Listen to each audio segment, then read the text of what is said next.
Stone Cold Steve Austin, the Heartbreak Kid Shawn Michaels, the Black Mamba Kobe Bryant, the Answer Allen Iverson, the Kraken Junmar Fajardo, the Daredevil Jared Dillinger, Manny the Pac-Man Pacquiao, Iron Mike Tyson, Eldrick Tiger Woods. I bet you didn't know about that last one. Monikers have a way of spicing up and making even more memorable the amazing moments that we have in sports. The same is true for esports, specifically the game that we all love, Mlbb. In this video, I'm going to be talking about my personal favorite monikers from Mlbb Esports through the years. My name is Leo, at your service. I'm an Mlbb Esports talent. You may have seen me at M6, MSC, and MPL Philippines, and these are my top 10 favorite monikers. Let's start with some honorable mentions. I could not find a way to put these into my top 10, but they still hold a very special place in my heart. This was a very recent one coming out of M6, coined by yours truly, the untouchable AaronShiki. As the tournament unfolded, especially through the Swiss stages, AaronShiki of Team Liquid Indonesia performed out of his mind, as he should have, as the reigning champions of MPL Indo. His team of young stallions played a very specific kind of Mlbb. It was a gung-ho, in-your-face, freestyle, mechanically tight formation with creative drafts. And at the heart of this was AaronShiki playing his mind out with the meta's best gold laners. Whether it be on a Granger, an Irithel, a Harith, or if he got his hands on a Bruno, he was untouchable. He went on a 6-game streak, at the least, without a single death. That means no assassin, no XP laner, no roam setter could touch Team Liquid Indonesia's gold laner. That's why on broadcast, I called him the untouchable one, which, melted my heart when the organization acknowledged it on social media, calling him the untouchable, and that cemented it. Sure, he did die a few times, especially against who would then become the champion, Kelra by Fnatic Onyx Philippines, but still, you watch this young man play, and indeed, he was untouchable. That's an honorable mention. Another honorable mention to start off this list is one out of Indonesia as well, the former gold laner of Onyx Philippines, former gold laner out of Evil for MPL SG, and where the moniker came from, his time in MPL ID. I'm talking about Geek Fam's Markyyy, the solution. Now, I've told this story a couple of times already, but in case you don't know, this name is sheer nonsense. This moniker came out of a conversation that I had with Markyyy himself. And I'm not sure if it was in M4 or somewhere between then and his actual importing to ID. I said to him, Markyyy, I'm going to give you the nickname, the solution, just roll with it, okay? And he laughed it off and said, okay, Boss Leo, whatever you want. And I started telling everyone to start calling him the solution whenever they would call his matches. I also told this very specifically to Wolf, very good friend, very close associate of Markyyy, and I told it to every single MPL ID talent I could.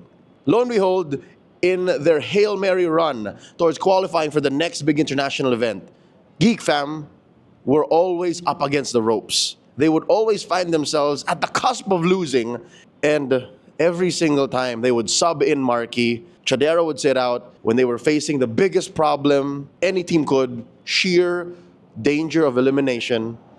In would come the solution. He grew into it. It was ridiculous. He grew into it. I don't know how. I don't know what the universe did to converge at this one point where Markyyy would eventually then become the solution. And it kind of stuck. So it started as a joke. It started as a little rib between friends and saying, Markyyy, I'm going to call you the solution. Let's make it happen. And it did. It's an honorable mention. Last but not least, again, my love for just humor and just something that sticks from out of nowhere is a very old nickname, which I have to admit I don't know the origins of. I hope you guys could enlighten me on this. Please, if you're an Indonesian or a fan from when Albert debuted, please let me know how this moniker came about, because when I started casting his matches, as far as back as M3, if I'm not mistaken, he was already the baby alien. I never really got to ask why, or maybe I did and no one could give me an answer, but Baby Alien. One explanation I got is because he's so mechanically gifted that you watch him play, he looks like he's from out of this world. He's like an alien who was prior one of the GOATs of MPLID, Lemon. You put two and two together, they were former teammates. This is a younger player following the footsteps of Lemon, Baby Alien. So I love just how ridiculous the name is, and you know how he's such a big guy, so soft-spoken, such a sweetheart, but you watch him play in the Land of Dawn, he is a total monster. Baby Alien for Albert. That's an honorable mention. If you're enjoying this video so far, let me know. Like, share, retweet, subscribe, follow, ding me. Is that a thing? And that lets me know that you like what I do, and I'll do more of it. Let's continue with the list. Number 10 is an oldie but a goodie. Sadly, he doesn't play pro anymore, but I do send my regards. He's one of my favorites from that era of Mlbb Esports. I'm talking about Mr. Fundamental, Heath. I tried to dig up exactly who, when, where Mr. Fundamental was first mentioned. I would reckon it could be from the Filipino broadcast. So the likes of Manjin, Wolf, Butters, Shinbu, maybe. One of those gentlemen started saying Heath has very good fundamentals. He covers all of the bases and he takes care of business so the rest of his team can perform. Whether it be finesse, SGD, Omega, or eventually towards the twilight of his career, RSG, he always had everything covered down pat. And he was just so fundamentally sound. And that's why they called him Mr. Fundamental.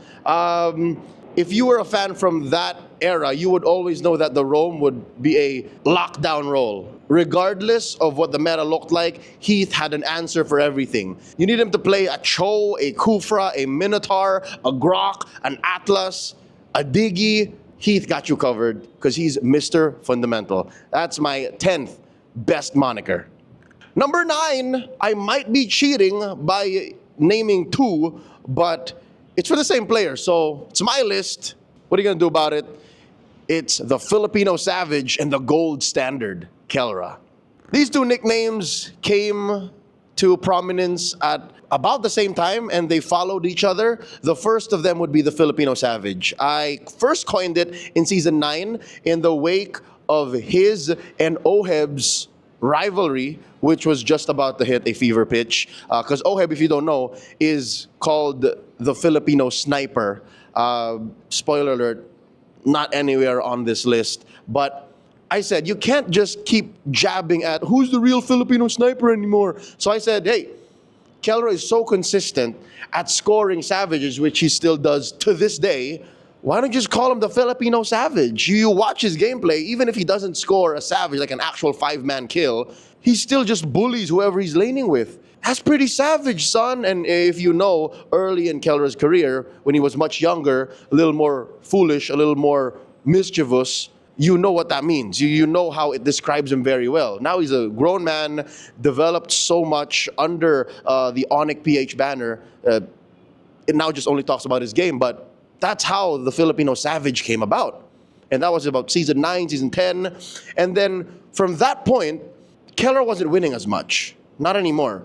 So Wolf, via one conversation, one broadcast, or another, through the span of maybe 6 months, started calling Kelra the gold standard. Because regardless of how his team performed, regardless of where he found himself in the scoreboard, Kelra's gameplay was the standard. Kelra was who you looked at for consistent gameplay.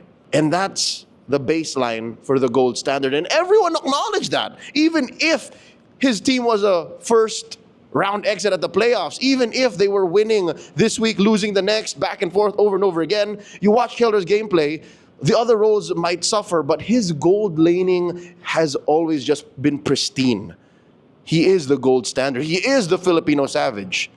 And that moniker is my 9th best out of all of Mlbb Esports. Number 8 is a moniker for a team, not for a player, and it's for the Kingslayers, RSG Philippines. As that name came out of my mouth, you guys knew exactly who I was talking about, right? That blue and white jersey just flashed in your eyes. That moment they won in Malaysia with Nats raising that trophy, barefoot, just ran back as memories, very vivid memories in your minds. It's this team that really just grew into that title oh so well that I personally would get riled up when any other team in any other region would be called Kingslayers. Because this is a team that slayed Kings locally in the MPL, even in their debut season in Season 8, very first in franchise history, and internationally, which I think solidified them as the one and only Kingslayers. I don't know if you could call anyone else Kingslayers, at least not in the near future, to, in my opinion, pay respects to RSG Philippines' legacy. In the span of 6 months, they dethroned on home soil the Kings of C, Smart Omega, and then not long after flew to Malaysia, defeated the Kings of Kings, swept them to become MSC 2022 champions. That's the legacy of RSG Philippines. That's why, in my heart, they are the one and only Kingslayers. Quick tidbit, in their first season, their gold laner was then Iaknu, who up to that point had already been carrying a moniker, which was, acknowledged. He was known as the Kingslayer, but his team got the better of it, and then they all became Kingslayers. That's the story of where that moniker came from. And it's my 8th best moniker in Mlbb Esports. Let's go to number 7. Fly over to the south, where they might arguably have more islands or just more spread out. Definitely more people. Indonesia's own Gilak Sanz. In case you didn't know, Gilak means crazy in Bahasa Indonesia and Bahasa Melayu. And Sanz's real name is Gilang. So you see how close that sounds? Gilak, Gilang, Gilak Sanz. Just like Baby Alien, I cannot tell you what the true origin of Gilak Sanz is, who said Gilak Sanz first. But I have a theory that it's one of the Bahasa casters first. So whether it be Kabe, Ranger Emas, Pak Pulong, one of them. If it's a caster I did not mention, I'm sorry. Please reach out to me, let me know. But why is he called Gilak anyways, right? Gilak crazy, he is the complete package. Sanz is the complete package. Game IQ, mechanics, hero pool, versatility, adaptability. Young man played so many roles that when you give him a team that can perform just all-star from role to role, he'll just win you trophies. That's what they did. Homie pulled a 4-peat in Indo, threatened the fabric of the competitive viability of all the other franchises in Indonesia because of how strong he was in his team, because of how he empowered Onyx Indonesia to perform to that level. That's Gilak, man. That's Gilak. That's crazy. And that is my number 7 most favorite moniker in Mlbb Esports. Let's go to number 6. Back home, an oldie but a goodie. I'm talking about the ageless, the immortal, the eternal idol ng mga kids, Pheww. It's a moniker that even when I'm at an international event on foreign land, I would still say it the way it is, idol ng mga kids, or translate it very lightly. But what that moniker brings with it is an endearment like no other. This player is so good at what he does that kids specifically look up to him. Let me tell you the origin of Idol ng mga Kids. It was as far back as Season 2, where they were a series of player interviews, and a very young Carl Tizzy was asked, who is your favorite player? Who is your idol? Who do you look up to? And he said, Pheww. This was often brought up on broadcast, then by Manjin. That was one of his favorite bits to bring up, to tell that story whenever Pheww and Carl would meet in competition. And later on, he would grow this legend by adding on to that story, asking actual kids outside, like on the streets, playing, kids he would meet, and say, hey, who is your favorite MLBB Pro player? And they would say, Pheww. And then he would say that and tell that story on broadcast to help solidify Pheww as idol ng mga kids. So it's real in the scene, it's real outside. So that is him. He is idol ng mga kids. And this is a story that was told in 2018, Season 2, as early as then. 7 years later, he still is idol mga kids. And that's why I love this moniker so much for Pheww. We're breaking into the upper echelons of the moniker game. I bet you're wondering what made it to the top 5 because we just ran through 10 and 6. Tune into part 2 of this video series to find out what are my top 5 favorite monikers in all of Mlbb Esports are. Please like and subscribe and let me know what are your favorite monikers, and I'll see you in the next video.